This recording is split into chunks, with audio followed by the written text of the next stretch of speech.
Hello everyone, welcome to Battle IAS. I hope आप लोग बहुत अच्छे होंगे। आज हम 31 अगस्त का न्यूज़पेपर एनालिसिस करेंगे। इसमें टोटल मैंने 5 आर्टिकल लिए हैं, जिससे पहला आर्टिकल बात करता है यूएसए के फेडरल कोर्ट ने ट्रंप के अगेंस्ट रूलिंग दे रखी है। तो मैं आपको जजमेंट बताऊंगा क्या है, फिर मैं आपको जो यूएसए का कॉन्स्टिट्यूशन है उस कॉन्स्टिट्यूशन को इंडियन कॉन्स्टिट्यूशन के रेस्पेक्ट में समझाऊंगा कि अगर इंडिया में टैरिफ लगाना होता है तो क्या प्रोसेस होता है।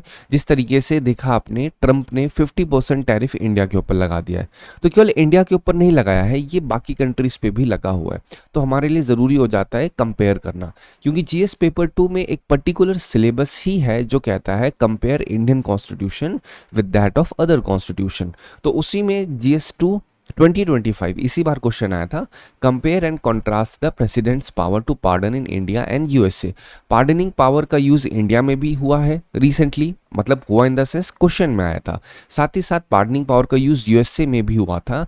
ट्रम्प से पहले जो प्रेसिडेंट थे जो बाइडन, उन्होंने अपने बेटे के लिए प्रीएम्प्टिव पार्डन का यूज किया था। प्रीएम्प्टिव पार्डन मतलब पहले जजमेंट आने से पहले, गुनाह होने से पहले पार्डन दे दिया जाए किसी को, ये होता है। तो ये इसी बार पूछा गया, तो इस वजह से ये जो क्वेश्चन है, ये जो आर्टिकल है, ये रिलेवेंट बन जाता है कि हम कंपेयर करें कि टैरिफ धड़ाधड़ जो लगाए चले जा रहे हैं, प्रोसेस क्या है एक्चुअली में यूएसए में टैरिफ लगने का। ठीक है।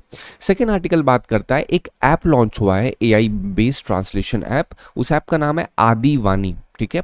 किस लिए है ये ऐप बनाया गया है? आदिवासी लैंग्वेजेस के लिए बनाया गया है। जीएस पेपर 1 जो सोसाइटी का सेक्शन होता है उसमें रेलेवेंट है, जीएस पेपर 3 में भी इसका रेलेवेंस है, जहाँ पे इंक्लूसिव ग्रोथ होती है। क्योंकि जितना ज़्यादा अगर आदिवासी जो लैंग्वेजेस होती हैं डिफरेंट डिफरेंट, अगर वो लोगों को समझ में आना स्टार्ट हो जाएंगी तो इंक्लूजन और ज़्यादा बढ़ेगा। ठीक है।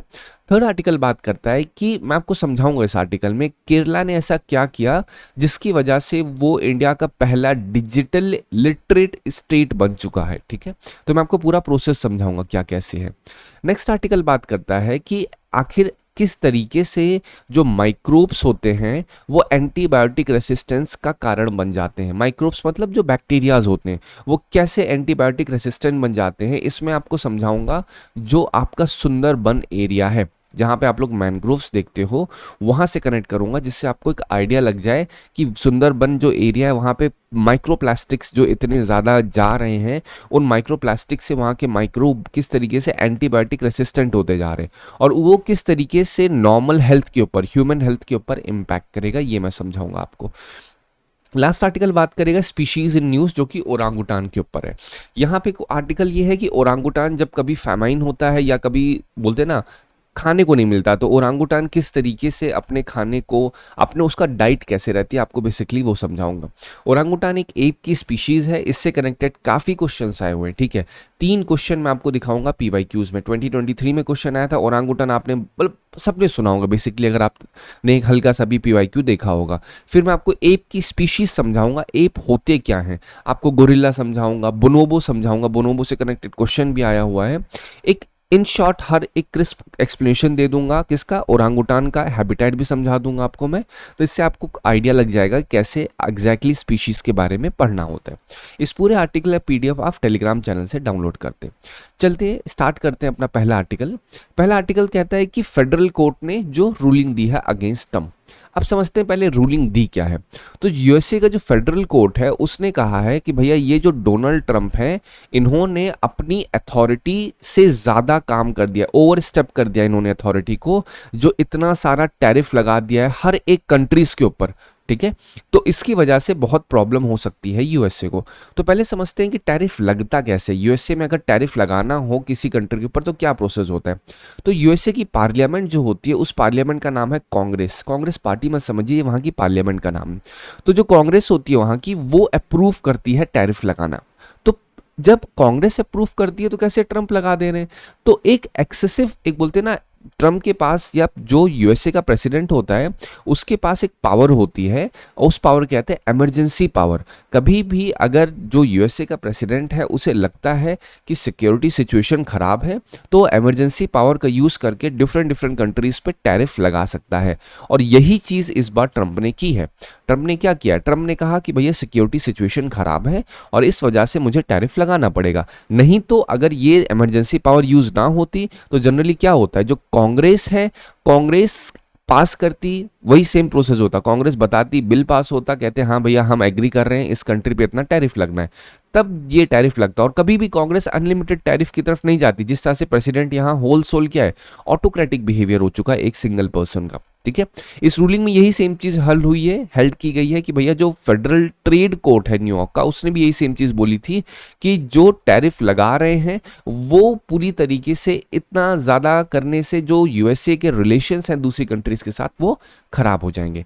ट्रंप ने इसके रिस्पॉन्स में कहा है भैया ठीक है, फेडरल कोर्ट मतलब क्या है, हाई कोर्ट समझ लो इंडिया के रेफरेंस में। ठीक है, बेसिक तरीके से वहां पे क्या होता है, फेडरल कोर्ट होगा, फिर उसके बाद सुप्रीम कोर्ट होगा। इंडिया में क्या होता है, हाई कोर्ट होता है, फिर सुप्रीम कोर्ट होता है, लोअर कोर्ट में जाओगे डिस्ट्रिक्ट कोर्ट आपको दिखता है। तो ट्रंप कह रहे हैं कि भैया हम ना इसकी अपील करेंगे सुप्रीम कोर्ट के पास। क्यों? क्योंकि ट्रंप कह रहे हैं कि हमारी जो सिक्योरिटी सिचुएशन है वो खराब है और मैंने जो कुछ भी किया है वो पूरी तरीके से सही किया हुआ है। तो ये बेसिकली पूरा केस है। अब क्वेश्चन आ जाता है, हम इंडिया के रेफरेंस में इसको थोड़ा बहुत समझें, लेकिन उससे पहले ये भी समझ लो क्या बिजनेस पे इम्पैक्ट हुआ है। मतलब वहाँ के जो लोकल स्मॉल बिजनेसेस हैं उन्होंने इस चीज़ को वेलकम किया है। किसको? जो फेडरल कोर्ट ने रूलिंग दी है।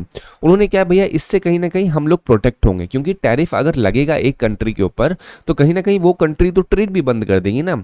यूएसए में सस्ते दामों पे सामान आ रहा था, लेकिन अब टैरिफ जब लग जाएगा तो यूएसए के जो ट्रेडर्स हैं, बिजनेसमैन हैं, उनको हाई प्राइजेस में मिलेगा। तो फेडरल कोर्ट ने जो रूलिंग दी है उस रूलिंग से वो लोग काफ़ी खुश है बेसिकली। ठीक है, पॉलिटिकल रिएक्शन देखा जाए, उन्होंने भी इस चीज़ को बोला है कि भाई साहब ये टैरिफ ज़्यादा समय तक नहीं लगना चाहिए और ये चीज़ पूरी तरीके से गलत है। जो ट्रंप ने कांग्रेस मतलब वहाँ की पार्लियामेंट की जो पावर है उसको क्लेम कर लिया है बाय सेइंग कि इमरजेंसी लाइक सिचुएशन है। बट इमरजेंसी कहाँ है? इमरजेंसी तो है ही नहीं, तो इमरजेंसी लाइक पावर का यूज़ कैसे कर सकते हैं ट्रंप? तो ये मेन पार्ट है।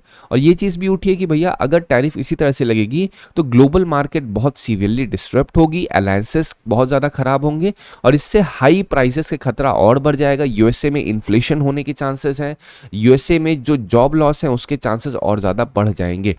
ठीक है, तो ये ओवरऑल इस आर्टिकल के रेस्पेक्ट में था।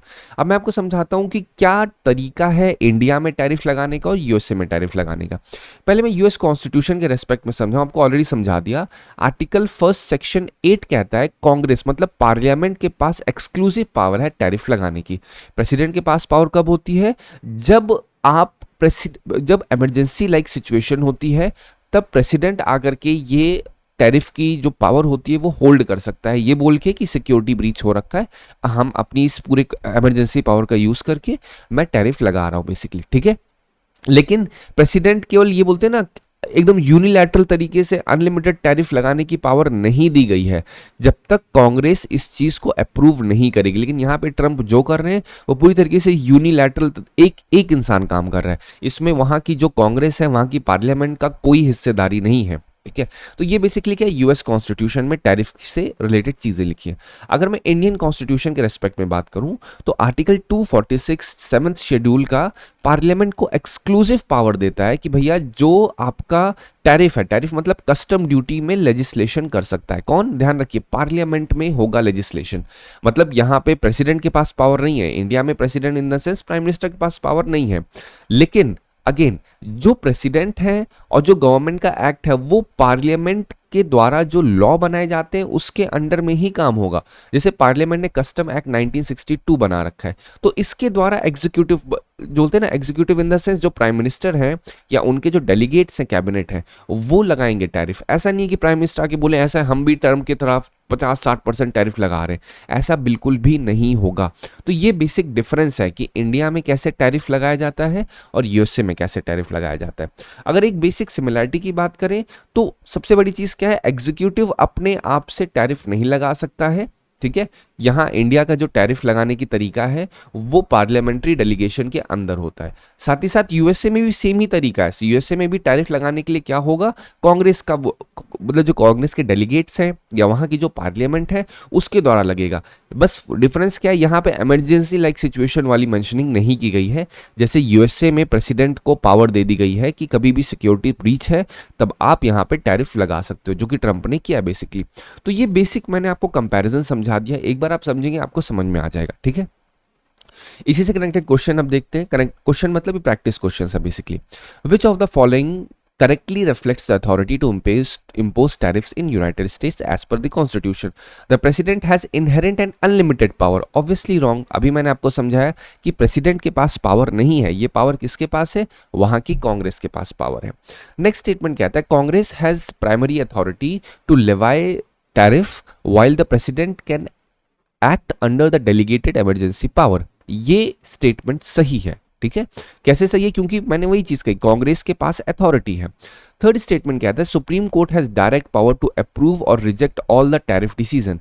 तो जो अमेरिका का सुप्रीम कोर्ट है उसके पास पावर ये नहीं है कि वो अप्रूव और रिजेक्ट करेगा. सुप्रीम कोर्ट जो अमेरिका का उसके पास पावर ये है कि वो चेक करे कि ये जो टैरिफ लगाया गया है ये as per constitution of USA है या नहीं है. ये है सुप्रीम कोर्ट ऑफ यूएसए की पावर, ना कि वो जो टैरिफ लगे हैं उसको अप्रूव या रिजेक्ट करेगा. ठीक है, तो अब सुप्रीम कोर्ट के पास जब केस जाएगा तो वहां पे टेस्टिंग होगी इस चीज की कि जो ट्रंप ने ये लगा दिया है टैरिफ धड़ाधड़ यूनिलैटरल तरीके से अनलिमिटेड टैरिफ इतनी सारी कंट्रीज पे, तो ये सही है या ये गलत है. इस चीज की डिस्कशन अब सुप्रीम कोर्ट में होगा. तो B is the right one.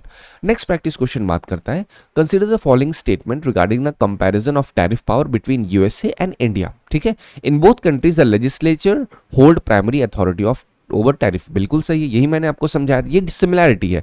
बस वहां पे क्या है, इमरजेंसी पावर का यूज करके ट्रंप टैरिफ को लगा सकते हैं या प्रेसिडेंट लगा सकता है. The US president has greater unilateral tariff power than the Indian executive. अब इस चीज को समझिए थोड़ा सा, मैंने आपको अभी समझाया, क्या इंडिया के एग्जीक्यूटिव के पास ऐसे यूनिलैटरल टैरिफ की पावर है या नहीं है, आप अभी सोचिए, तब तक मैं थर्ड स्टेटमेंट पढ़ता हूं. India's executive can impose tariff only through emergency power under the constitution. अब इस स्टेटमेंट को आप एक बार समझिए, क्या Indian executive tariff only emergency power के द्वारा जो कॉन्स्टिट्यूशन में मेंशन है उसके द्वारा लगा सकता है टैरिफ? आंसर इज नहीं, ये रॉन्ग है.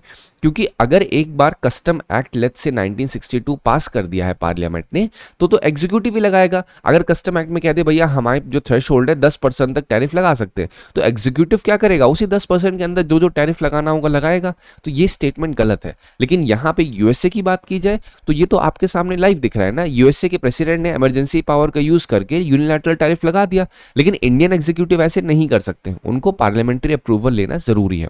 तो B is the right one. अब आते हैं अपने नेक्स्ट आर्टिकल पे. नेक्स्ट आर्टिकल में क्या हुआ है, एक एआई बेस्ड ऐप है जिसका नाम है आदिवानी. ये आदिवासी लैंग्वेजेस के लिए बनाया गया है. जो आदिवासी लैंग्वेजेस कवर्ड है, भील, मुंडारी, गोंडी, संथली, कुई और गारो, ये इससे और भी सारी लैंग्वेजेस हैं, सिर्फ एग्जांपल बताएं. ये क्या करती है कि जो लैंग्वेजेस हैं उनको हिंदी टू इंग्लिश ट्रांसलेट करते हैं और बोथ वेज ट्रांसलेशन बेसिकली होता है. ठीक है, ये अंडर आदि कर्मयोगी इनिशिएटिव, जिससे ट्राइबल की कैपेसिटी बिल्डिंग हो सके, उसके अंडर में ये ऐप बनाया गया है. ये ऐप किसके द्वारा डेवलप किया गया? Ministry of tribal affairs. ध्यान रखिएगा, जो भी ट्राइबल रिलेटेड इश्यूज होते हैं उसको मिनिस्ट्री ऑफ ट्राइबल अफेयर्स देखता है. ये चीज आपको पता होनी चाहिए. ठीक है, जितनी भी लैंग्वेजेस हैं उसमें उसके डेटाबेस को अप्रोक्सीमेटली 1 लाख सेंटेंसेस कलेक्ट किए गए. वही सेम चीज एलएलएम आपको पता है, लार्ज लैंग्वेज मॉडल, उसके अंडर में प्रॉपर ट्रेन किया गया है. किसको? इस ऐप को, जिससे वो समझ सके, ट्रांसलेट कर सके, सॉन्ग्स, स्पीचेस, वो सारी की सारी चीजें के द्वारा ट्रेन किया गया इस एआई को. अगर मैं आपको एक डेटा और टेस्टिंग की बात बताऊं तो भील जो है वो मोस्ट स्पोकन लैंग्वेज है. ठीक है, विद रिगार्ड्स टू अगर ट्राइबल लैंग्वेज कही जाए. फिर संथली, गोंडी, मुंडारी आती है. तो ये जो ऐप बनाया गया है आदिवानी ऐप, ये इंटरनेशनल एक्यूरेसी स्टैंडर्ड को मैच करता है. अभी ये एक बेटा वर्जन में लॉन्च किया. बेटा वर्जन एक ऐसा वर्जन होता है जो अभी प्रॉपर तरीके से लॉन्च नहीं हुआ, टेस्टिंग स्टेज में है. ठीक है, इसका इम्पैक्ट क्या होगा, ये जो आदिवानी लॉन्च हुआ है इससे इम्पैक्ट ये होगा, जो 20 लाख वॉलंटियर्स हैं, लीडर्स हैं, वो सब को एक तरीके से ट्राइबल लैंग्वेज का एक्सेस मिलेगा. ठीक है, इससे जो आदि कर्मयोगी पोर्टल है उसका फीडबैक मैकेनिज्म और ज्यादा अच्छा हो जाएगा, क्योंकि अब लैंग्वेज एक दूसरे के साथ समझी जा सकेगी ना. अगर आप एक नॉर्मल ह्यूमन हो, आप जा रहे हो, आपको नहीं आती कोई भी ट्राइबल लैंग्वेज, लेकिन अगर आप किसी भी ट्राइबल एरिया में जाओगे, वहां पे बात करोगे, तो आपको, अगर आपके पास ये ऐप रहेगा आदिवानी, तो आप कनेक्ट हो पाओगे. इससे कहीं ना कहीं क्या होगा, आपकी कनेक्टिविटी बढ़ेगी, तो वहां पे लाइवलीहुड चांसेस और ज्यादा, लाइवलीहुड से टूरिज्म बढ़ने के चांसेस है. लेकिन अगेन, टूरिज्म होना और सस्टेनेबल टूरिज्म होना, ये दो डिफरेंट चीजें हैं. ये सिर्फ मैंने आपको एक सप्लीमेंट्री इंफॉर्मेशन दी है. आगे आने वाले समय में ये जो इसका डेटा सेट है ये और इंप्रूव होने की एक्सपेक्टेशन है. ठीक है, क्योंकि ये तो अभी एक बेटा वर्जन है, जब फाइनली लॉन्च होगा तो और भी जितनी ट्राइबल लैंग्वेजेस हैं उसको भी इंक्लूड करने के लिए इसमें स्टेप्स लिए जाएंगे। तो बेसिक आपको पता क्या होना चाहिए पेपर के लिए, आदिवानी पता होना चाहिए, आदि कर्मयोगी इनिशिएटिव पता होना चाहिए। ठीक है, ये मैंने आपको प्रॉपर तरीके से समझा दिया था। मेन मिनिस्ट्री क्या है, आपकी ट्राइबल मिनिस्ट्री है। इसी के साथ आपको पता होना चाहिए पीवीटीजी क्या है, पर्टिकुलरली वल्नरेबल ट्राइबल ग्रुप। जो शेड्यूल्ड ट्राइब्स होती हैं उसके अंडर में एक सब कैटेगरी होती है जिसे हम लोग कहते हैं पीवीटीजी।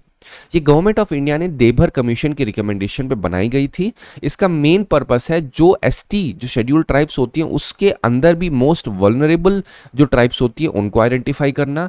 ऐसी ट्राइब्स जो कि प्री एग्रीकल्चर टेक को यूज कर रही है, मतलब ओल्ड एग्रीकल्चर टेक्नोलॉजी को यूज कर रही है, लिटरेसी लो है, पॉपुलेशन डिक्लाइन कर रही है, इकोनॉमी बहुत ही ओल्ड है, और जो मेन सोसाइटी है मॉडर्न सोसाइटी उनसे आइसोलेटेड है। इन्हीं को हम लोग पीवीटीजी बेसिकली कहते हैं। टोटल 75 पीवीटीजी हैं। 18 स्टेट्स और 1 यूनियन टेरिटरी में 75 पाए जाते हैं। Ministry of tribal affair administer करती है, और जो पीवीटीजी हैं उनके कनेक्टेड जो स्कीम बनाई गई उस स्कीम का नाम क्या है, पीएम जनमन, जिसे प्राइम मिनिस्टर जनजातीय अभियान कहते हैं। ठीक है, इनका मेन फोकस क्या है, वेलफेयर करना जो पीवीटीजीज है। इतना आपको पता होना चाहिए पीवीटीजी रेफरेंस में। 2019 में क्वेश्चन आया हुआ था, ये मैंने आपको ऑलरेडी आई थिंक ये चौथी बार मैं आपको पीवीटीजी समझा रहा हूँ। एक बार क्वेश्चन पढ़िए आपको आसानी समझ में आएगा। क्या लिखा है, 18 स्टेट्स, बिल्कुल सही है। स्टैग्नेंट पॉपुलेशन, ये भी सही है। 95 पीवीटीजी नहीं, 75 पीवीटीजी। इरूरा और कोंडा रेड्डी ट्राइब्स, ये बिल्कुल सही है। मैंने आपको प्रॉपर एक मैप दिया था, आप एक बार टेलीग्राम चैनल पे जाके इस पीडीएफ को डाउनलोड करेंगे अभी 2 से 3 दिन पहले का, वहां पे मैंने पूरा आदि कर्मयोगी इनिशिएटिव के ऊपर नोट्स दिया हुआ है, आप डाउनलोड कर सकते हैं वहां से। तो इसमें 1 to 4 is the right one. Second क्या कह रहा है, नेशनल लेवल पे ट्राइब्स जो होती है, scheduled tribes and other forest dweller act, ये कौन सी मिनिस्ट्री टैकल करती है। मैंने आपको ही बताया जहां पे शेड्यूल्ड ट्राइब आएगा तो मिनिस्ट्री ऑफ ट्राइबल अफेयर्स आएगा। 2019 का क्वेश्चन क्या है, इस क्वेश्चन को आप खुद से पढ़िए और करने की कोशिश करिए। ये मैंने ऑलरेडी एक्सप्लेन कर दिया है लेकिन फिर भी आपको एक बार बता देता हूं।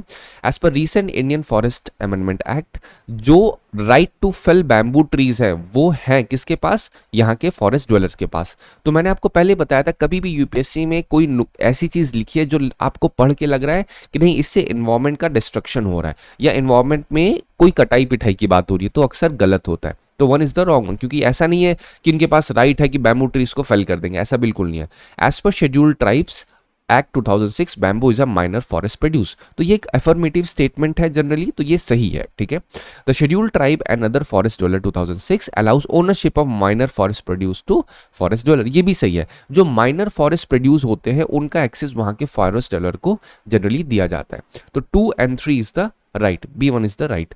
फिर 22 में सवाल आया हुआ था कि 5th शेड्यूल में जब किसी एरिया को लाया जाता है उसका क्या कॉन्सिक्वेंस होता है।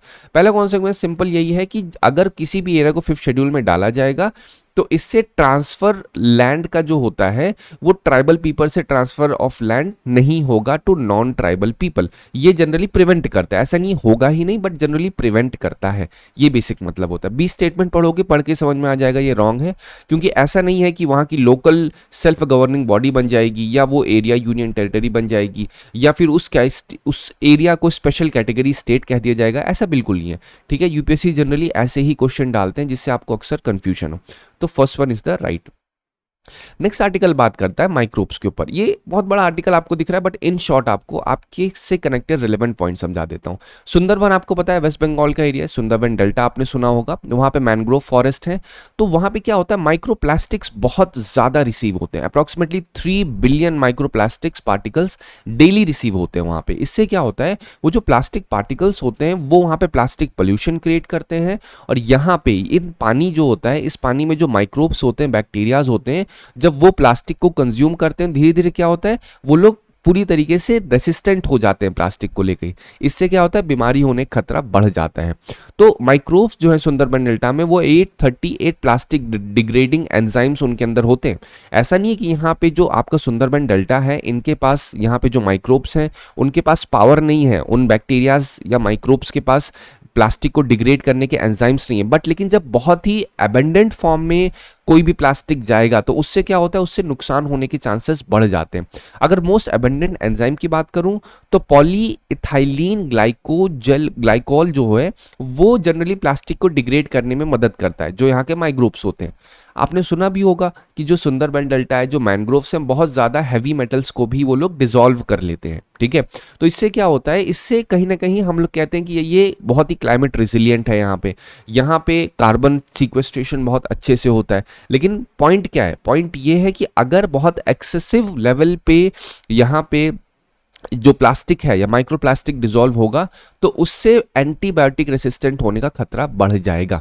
अगर हम ड्यूल नेचर की बात करें तो जनरली कहा जाए प्लास्टिक को डिग्रेड करने की पावर माइक्रोब्स में होती है, लेकिन अगेन जब बहुत ज़्यादा लेवल पे प्लास्टिक्स को कंजम्पशन हो जाता है तो उससे क्या होता है, एंटीबायोटिक रेसिस्टेंस होने का खतरा बढ़ जाए। मतलब अब उनके ऊपर किसी भी तरीके से कोई एंटीबायोटिक्स कहें, एंटीबायोटिक्स का मतलब क्या होता है, बैक्टीरिया को मारने वाली दवा। तो अब अगर कोई भी दवा बैक्टीरिया को मारने वाली उनको दी जाएगी तो उनके ऊपर असर नहीं होगा।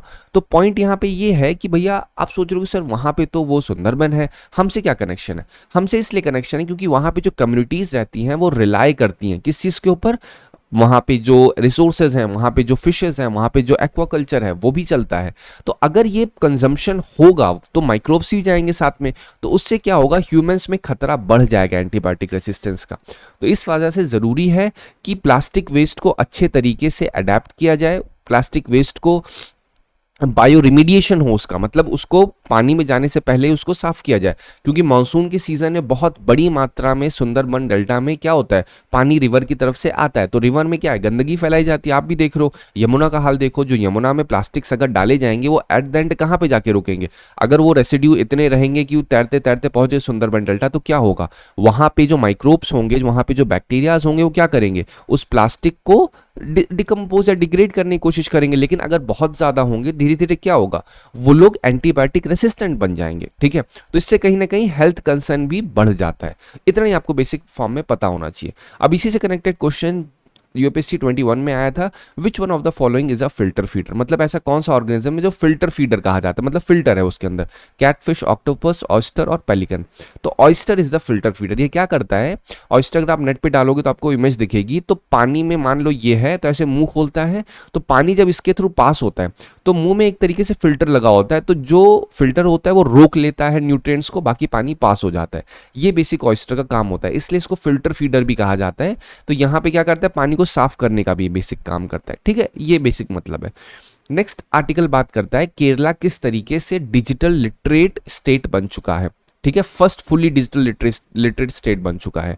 इसकी स्टार्टिंग हुई थी डिजिटल पुल्लम पारा 2021 में, जो स्कीम थी या इनिशिएटिव लॉन्च हुआ था, जिसमें डेली वेज जो वर्कर्स थे उनको एक्सेस दिया गया था बैंकिंग और आपका डिजिटल सर्विस। फिर उन्होंने ट्रेनिंग मॉड्यूल्स को तैयार किया।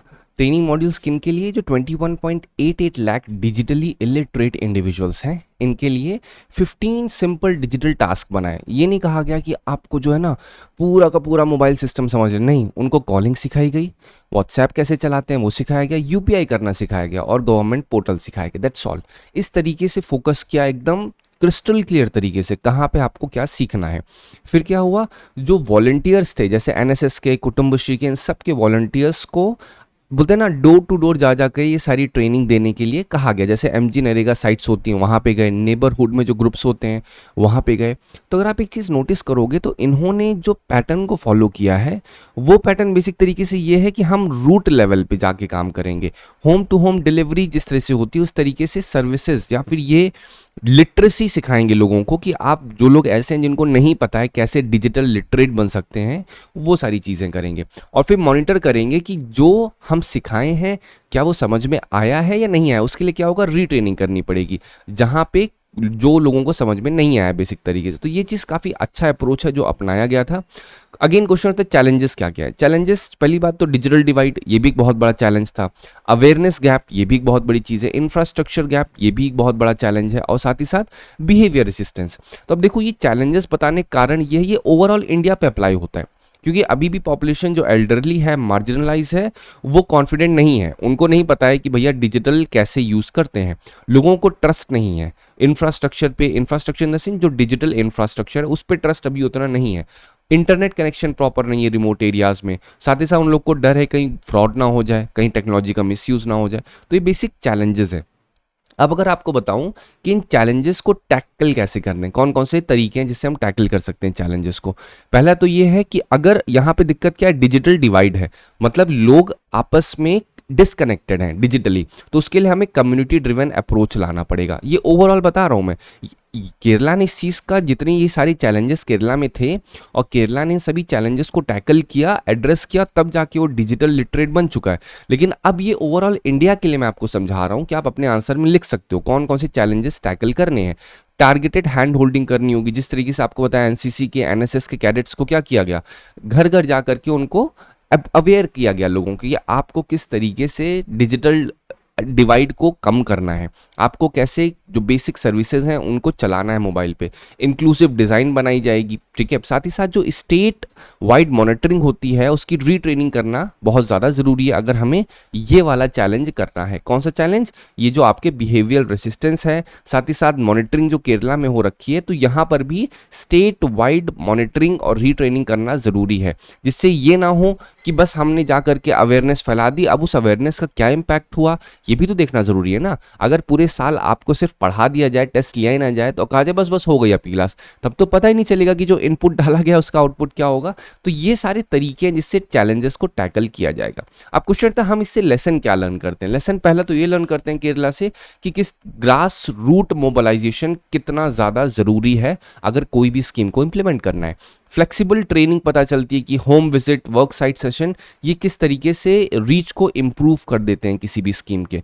कंटिन्यूस असेसमेंट और री एंगेजमेंट कैसे रिटेंशन रेशियो और बढ़ा देता है। अगर बार बार एक ही घर पे वो एक बूढ़े बूढ़ा इंसान है, उसे व्हाट्सएप चलाना नहीं है, बोले भैया व्हाट्सएप ऐसे ये हरी बंदी दबाओ, लाल बंदी दबाओ, बिंदी दबाओ, जो भी होता है, मतलब ये सिखाने का तरीका होता है बूढ़े लोगों को।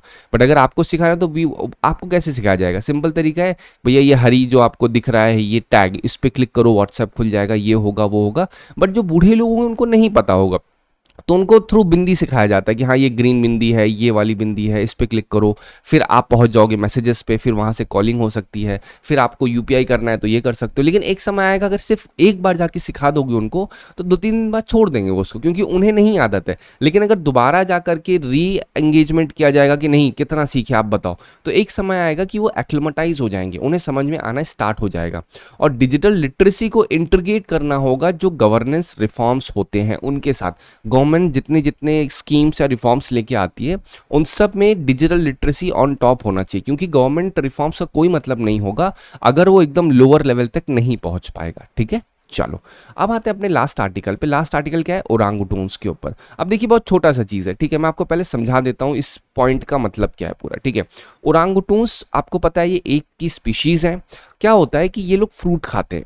फ्रूट अगर कभी भी सीजन में इनको नहीं मिल रहा है, फ्रूट की स्कैरसिटी हो जाती है, तो उस समय क्या होता है इनकी बॉडी में जो फैट होता है वो फैट कन्वर्ट हो जाता है ग्लूकोज में, और वही कन्वर्ट होने के बाद in the form of energy use होना स्टार्ट हो जाता है। मतलब इनका ब्रेन इस तरीके से अडेप्टेड है। अगर फूड की स्कैरसिटी है तो ज़रूरी नहीं है कि भैया इनको फूड नहीं मिला तो मर जाएंगे। इनकी body by default fat burn करना स्टार्ट कर देती है, क्योंकि इनके अंदर जो फैट रिजर्व होता है। ठीक है, तो ये बॉडी का बेसिक काम होता है, और ये चीज़ ओरांगुटून का एक हैबिटेट समझ लो या एक हैबिट समझ लो, उसके ब्रेन का एडेप्टेशन जो हो रखा है। ठीक है, ये बेसिक एक मतलब है। ठीक है, चलो अब मैं आपको ओरांगुटून के बारे में समझाता हूँ बेसिक फॉर्म में।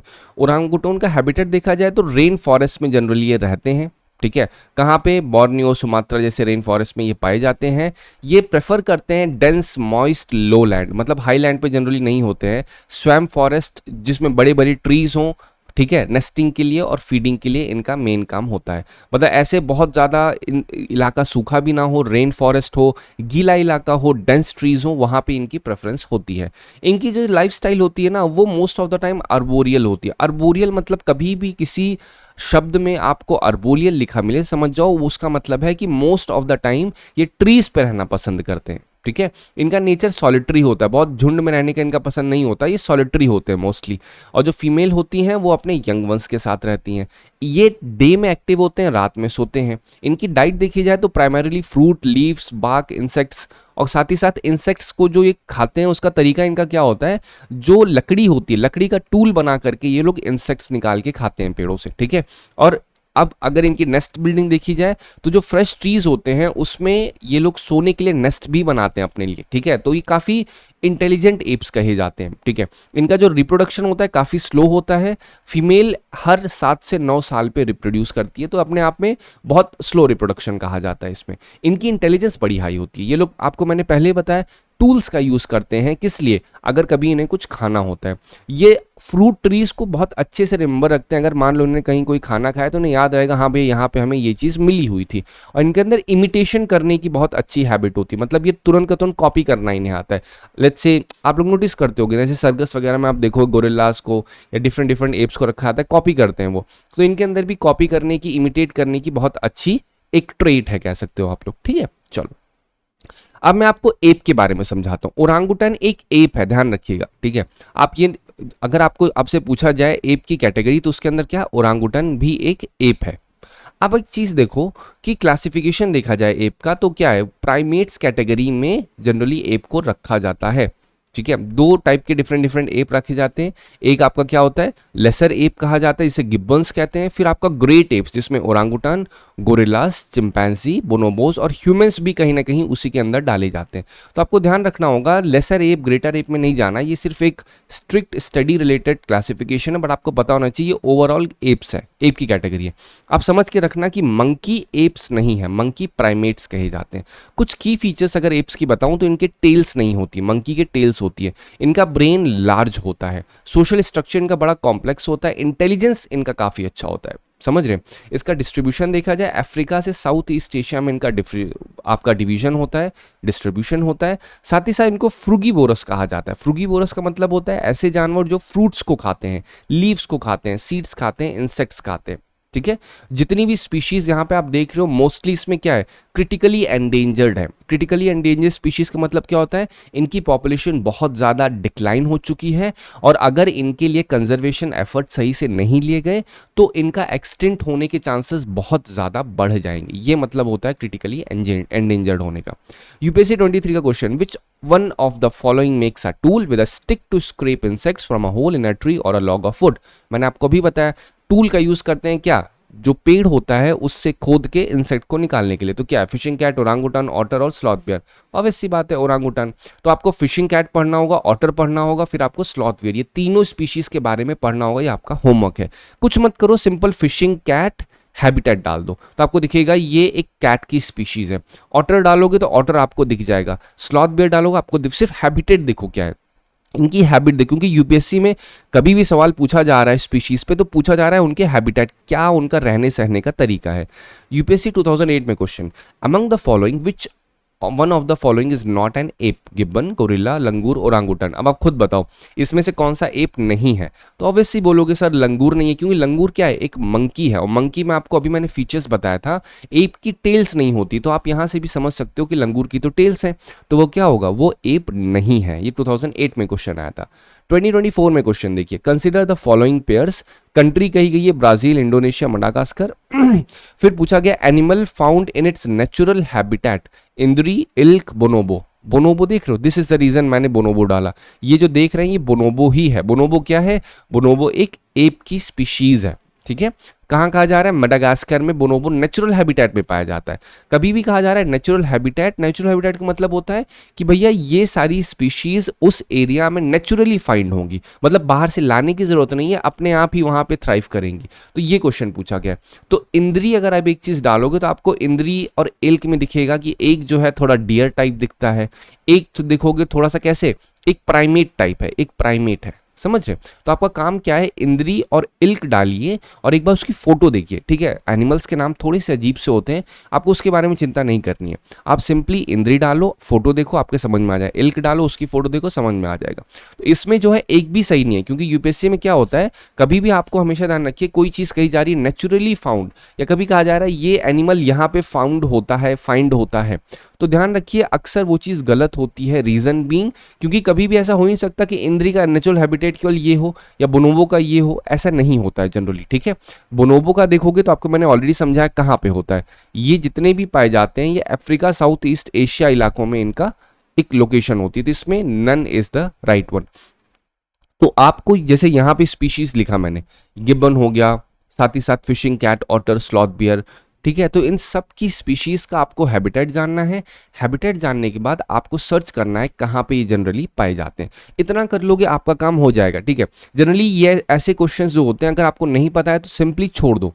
बहुत आसान तरीका बताओ, क्योंकि इट इज़ नॉट पॉसिबल कि हर एक एनिमल का आपको पता होगा कौन सी लोकेशन पे है। ये 24 में पूछा गया था। मैंने इसलिए डाला क्योंकि यहाँ पे बोनोबो है, तो बोनोबो के हैबिटेट आपको बेसिक फॉर्म में पता होना चाहिए। आई होप आपको इस वीडियो से मदद मिली होगी। Thank you so much for watching.